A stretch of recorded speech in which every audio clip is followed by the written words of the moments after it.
Aftermath of a Fallen Star. Chapter 8. I am a big sister. I watched the various rocks pass by on the train as we got closer to Ponyville. I knew them all, but my mind wasn't focused on rocks. It was focused on my sister, Pinkie Pie. Pinkie and I always had a special connection ever since we were fillies. She was the only one who could really read me. Showing emotions wasn't something I was good at.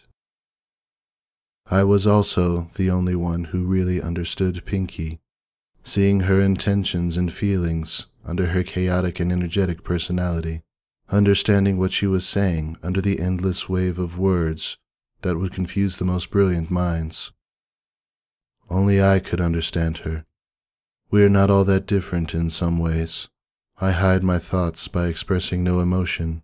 She uses tons of emotion to hide hers. But there are times when she lets it all out. Like recently. 3 weeks ago, her friend Twilight Sparkle died. She was murdered. I was there with my family for Pinkie Pie during the funeral. I never saw her cry so much. Not even when Granny Pie passed away. Twilight was a good pony. We never were close, but she was a good pony. Boulder liked her. I had been worried about Pinkie, leaving her alone in Ponyville instead of coming home with us. I wanted her to, but she wanted to be with her friends. I sent mail asking how she was doing. No replies.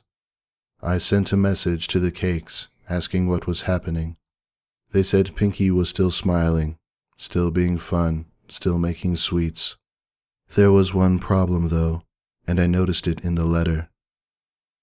She was not throwing parties. I got a ticket to Ponyville first chance I got. I know my sister, and she needs me. She's not fine. She is far from fine. I arrive at the station. I make my way toward Sugar Cube Corner. I may not have looked like it, but I am scared for my sister. After greeting the cakes, I walk up to my sister's room and open the door. Confetti flies into my face. Surprise! I knew you'd be coming, Maud. I got a Pinkie Sense combo that said my best friend and favorite sister is coming to visit me. She then hugs me and nuzzles my cheek. Oh, I missed you so much. It's been ages since we saw each other. She shows me her room. There are her usual party things, balloons, streamers, punch, cupcakes, but no ponies apart from us. Well, let's shake our behinds to some tunes and get this party started, says Pinkie Pie as she heads over to the record player. Pinkamena. That's all I need to say to freeze her. She knows I never use her real name unless it's serious. She turns around, her smile slowly fading, but it was never a real smile to begin with. The moment she hit me with confetti, she thought she could fool me. But I'm her older sister. I know. Yes? She asks. I look into her eyes. I can still see it. The suffering, the sorrow, the confusion.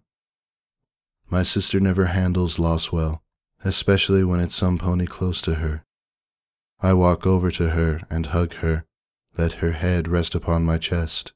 It's okay. It's all I need to say to get her to start crying. Her hair falls and straightens, and all she can do is sob. She keeps crying and I hold her. Time passes. A lot of time. It's near dark by the time she finally starts to stop. 3 weeks of holding your tears does that to you. I'm sorry. I got your shirt wet, mutters Pinkie Pie. It's okay, I say, patting her on the back. She was important to you. Twilight, I just want her back, Pinkie whispers. I loved her so much. I love all of my friends so much. To lose her without saying goodbye. A thought comes to my head, and I give her a narrowed-eyed look. Have you been taking your medication? She looks away in shame. I had my answer. Pinky, you need to take it. I know, but among the voices, I can hear hers. I tighten my hug around her. Memories of the first time she started hearing them in her head make me shiver. Those were dark, tearful days. I can hear her voice with the others, asking what I learned about friendship, what parties I'm planning, even just a simple hello. She looks at me with her big, wide, teary eyes. I know she's dead, but I don't care. I'm hearing my best friend, and I want to hear her speak over and over again, even if I have to hear all those other scary voices. I shake her. Do you remember what happened to Granny Pie? I say this in a loud voice, something I rarely use. Do you remember how she died? I close my eyes. I can still see her body swaying on the rope around her neck. Pinky is crying again as I hold her tighter. I don't want to see that happen again. I don't want to see that happen to you. I'm sorry, she mutters. I just really miss her. I know, I said. I know. Pinky then suddenly leaves my embrace as she turns away. Can I make a deal with you? I say nothing, but I nod. If you help me with something, I'll take my medication. What is it? Pinky lowered her head. The swords that were used to kill Twilight, they weren't ordinary swords. That made sense. Alicorns were tough. Very few blades could kill them, and no ordinary blade could do it. The blades, they were made with orichalcum. My eyes widen. Orichalcum was a very rare metal. It was so strong yet light.